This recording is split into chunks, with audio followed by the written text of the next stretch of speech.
नमस्कार. आज आपण 13 डिसेंबर 2025 रोजी झालेल्या नवोदय प्रवेश परीक्षेच्या प्रश्नपत्रिकेची उत्तरसूची पाहणार आहोत. माझ्याकडे आहे सीट सी. आजचा पेपर एकदम सोपा होता आणि 2-3 प्रश्न मात्र थोडेसे डाऊटफुल आहेत. तर त्या प्रश्नांचंही आपण अगदी व्यवस्थित स्पष्टीकरण देणार आहे. तर व्हिडिओ शेवटपर्यंत पहा आणि तुमच्या डाऊटफुल प्रश्नांचं अगदी अचूक उत्तर मिळवा. चला तर मग चालू करू. भाग पहिला, वेगळे पद शोधा.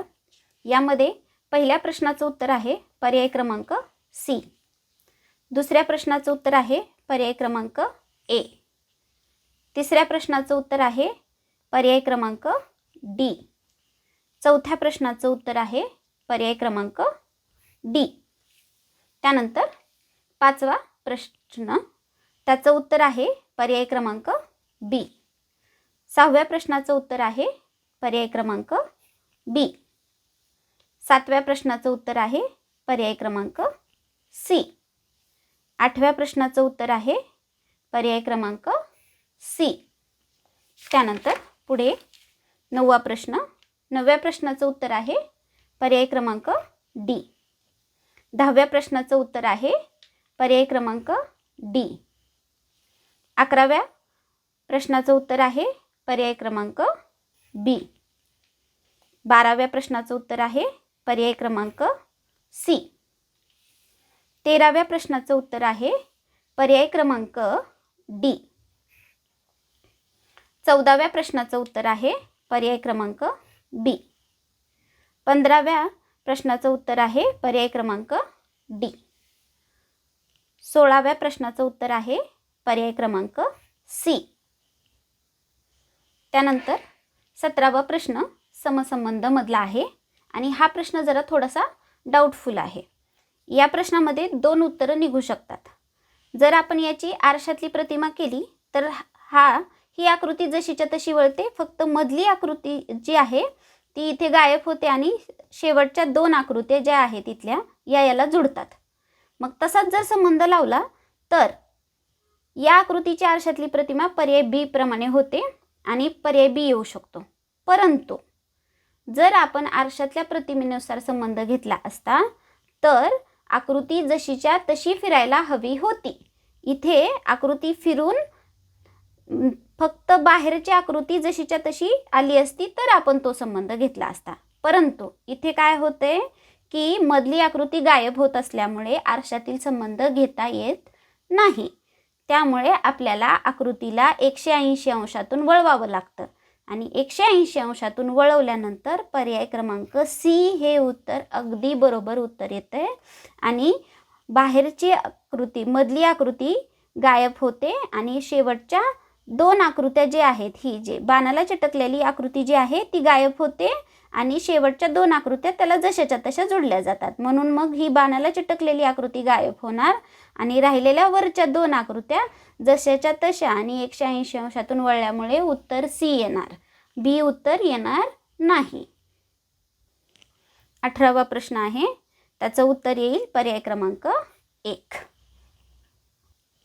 19व्याचं उत्तर येईल पर्याय क्रमांक 1. 20व्याचं उत्तर येईल पर्याय क्रमांक 3. 21व्या प्रश्नाचं उत्तर असेल पर्याय क्रमांक 2. 22व्या प्रश्नाचं उत्तर असेल पर्याय क्रमांक 2. 23व्या प्रश्नाचं उत्तर असेल पर्याय क्रमांक 2. 24व्या प्रश्नाचं उत्तर असेल पर्याय क्रमांक 1. त्यानंतर 25व्या प्रश्नाचं उत्तर असेल पर्याय क्रमांक 2. 26व्या प्रश्नाचं उत्तर असेल पर्याय क्रमांक 2. 27व्या प्रश्नाचं उत्तर असेल पर्याय क्रमांक 1. 28व्याचं असेल पर्याय क्रमांक 2. 29व्याचं उत्तर असेल पर्याय क्रमांक 2. 30व्याचं उत्तर असेल पर्याय क्रमांक 2. आता हा प्रश्न देखील जरासा डाऊटफुल आहे. ही वरची घडी याच्यावर घातलेली आहे आणि इथला भाग हा कट केलेला आहे. ही फुली इकडंच उघडणार जशीच्या तशी अशी आणि ही फुली या कोपऱ्यात येणार. आता 2 फुली असणारे हे 3 पर्याय आहेत म्हणून चौथा पर्याय तर कट होतो आता राहिला हा भाग, आपण इथं टिंब दिलेत पण हा भाग आपण कट आहे असा धरू. हे वरचा त्रिकोणाकृती भाग उघडला तर इथे एक असा कट येणार आणि ह्या दोन बाजूनी कोणाचा आकार म्हणजे इथे एक शंकरपाळीसारखा आकार तयार होणार आणि शंकरपाळीसारखा आकार फक्त पर्याय बी मध्ये आहे म्हणून पर्याय क्रमांक बी उत्तर येईल. त्यानंतर 31व्या प्रश्नाचं उत्तर असेल पर्याय क्रमांक 4, कारण इथं चारी बाजूला कट असणारा फक्त एवढाच पर्याय आहे म्हणून पर्याय 4. त्यानंतर 32व्या प्रश्नाचं उत्तर असेल पर्याय क्रमांक 3. 33व्या प्रश्नाचं उत्तर असेल पर्याय क्रमांक 2. 34व्या प्रश्नाचं उत्तर असेल पर्याय क्रमांक 2. 35व्या प्रश्नाचं उत्तर आहे पर्याय क्रमांक 1. 36व्याचं उत्तर आहे पर्याय क्रमांक 3.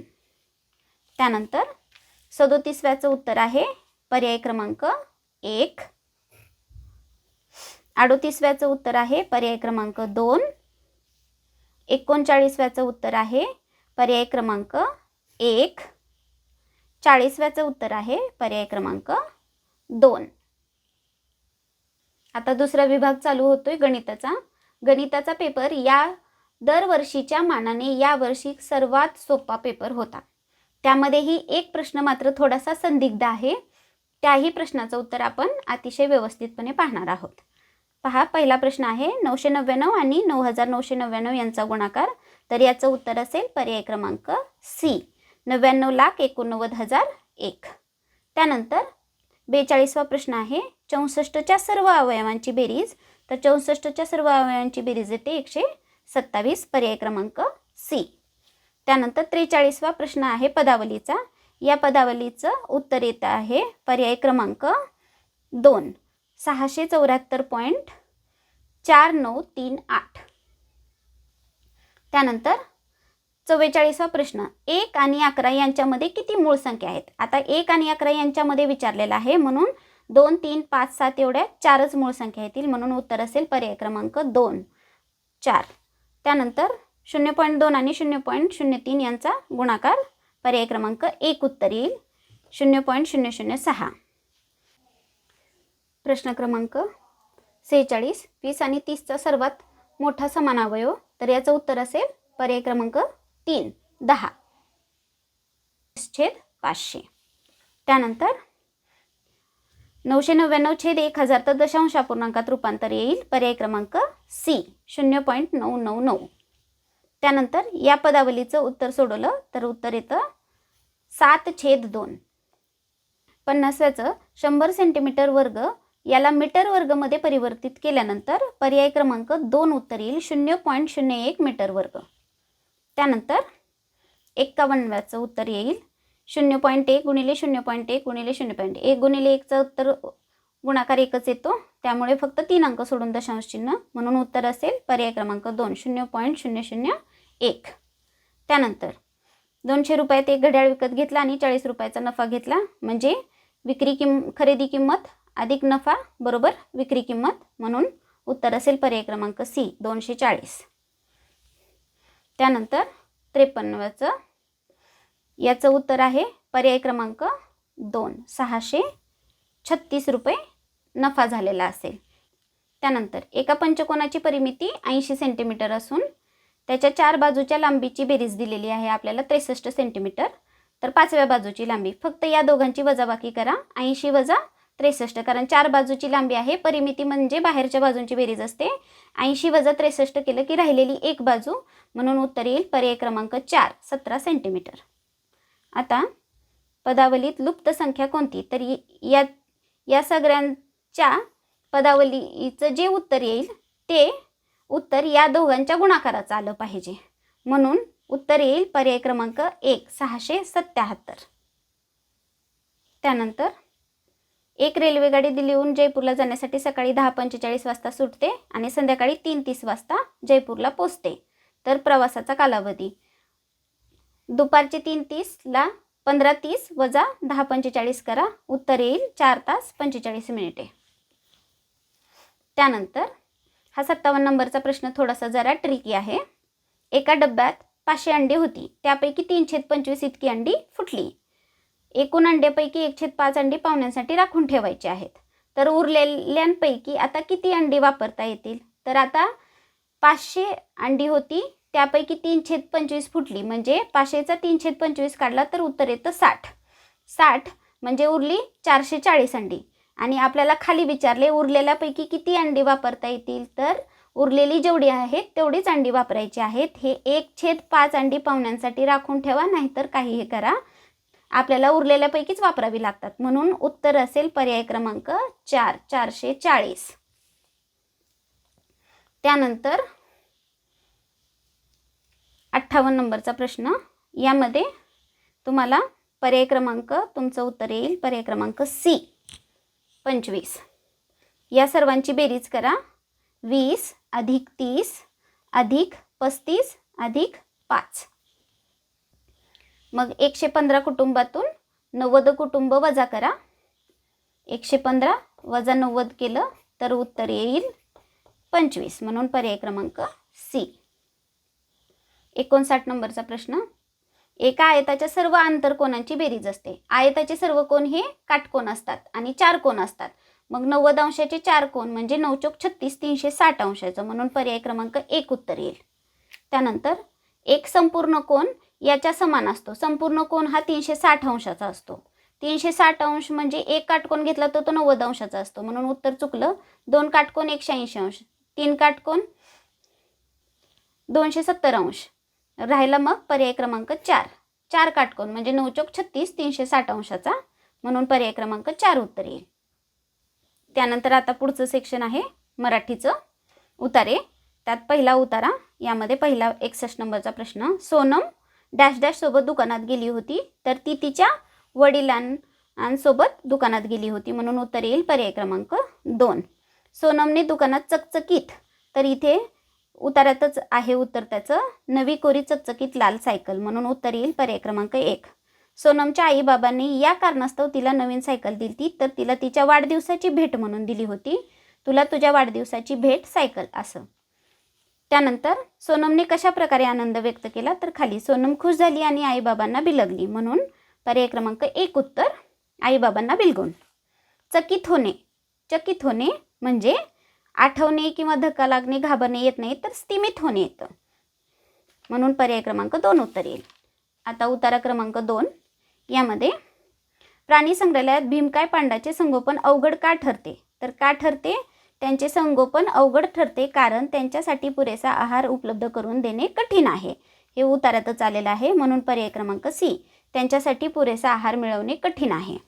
भीमकाय पांडाचा मुख्य आहार कोणता आहे, तर इथे उतारातच आहे, ते मोठ्या प्रमाणात फक्त बांबूची कोवळी पानेच खातात, म्हणून उत्तर येईल पर्याय क्रमांक 2, बांबूची कोवळी पाने. त्यानंतर हा सुंदर प्राणी विलुप्त होण्याच्या मार्गावर आहे कारण मोठ्या प्रमाणात करण्यात येणारी शिकार आणि नैसर्गिक अधिवास नष्ट होत आहेत. पर्याय क्रमांक 2 उत्तर आहे. इथं आहे त्याचं उत्तर. मोठ्या प्रमाणात करण्यात येत असलेली शिकार आणि त्याचे नैसर्गिक अधिवास नष्ट होत असल्याने हा सुंदर प्राणी विलुप्त होण्याच्या मार्गावर आहे. त्यानंतर प्रश्न क्रमांक 69. भीमकाय शब्दाचा विरुद्धार्थी शब्द शोधा. भीमकाय म्हणजे मोठे, मोठ्याचा विरुद्धार्थी शब्द होतो लहान, म्हणून उत्तर येईल पर्याय क्रमांक 3 लहान. मनोरंजन करण्यास येतात, पशुपक्षींना कुंपणात व पिंजऱ्यात ठेवले जाते, तर पर्याय क्रमांक 4 हे उत्तर असेल.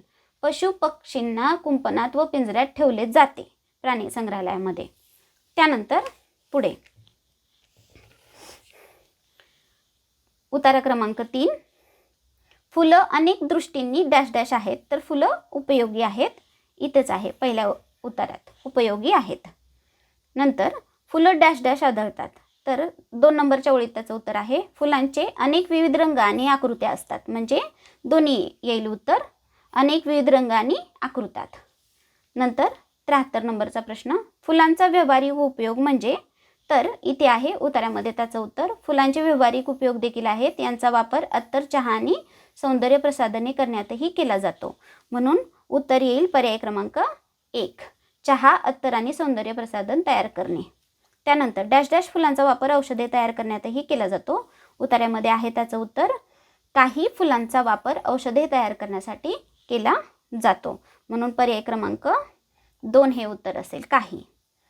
उतार्यात परिणाम या शब्दाचा अर्थ आहे. परिणाम इथं उतार्यात आलेला आहे पहा, कारण त्यांचा शरीरावर मनावर सकारात्मक परिणाम होतो. परिणाम याचा अर्थ काय?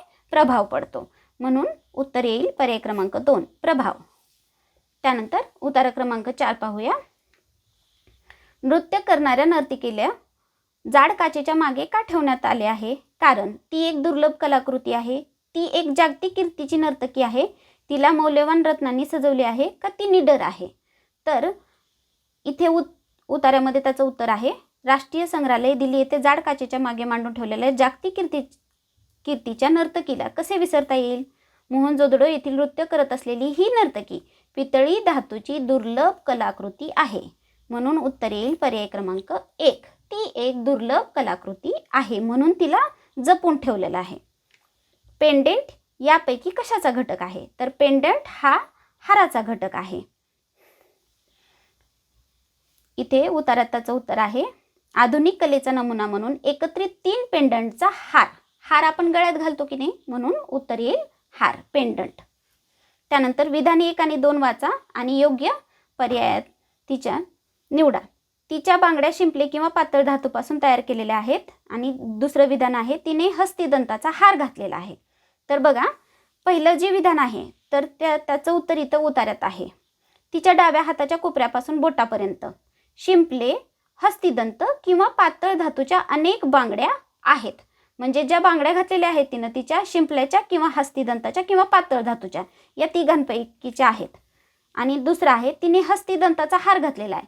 तर हस्तिदंताचा हार नाही घातलेला तिने कशाचा घातलाय? 3 पेंडंटचा हार घातलेला आहे, हस्तिदंताचा नाही. म्हणून दुसरं विधान असत्य, पहिलं विधान मात्र सत्य येईल.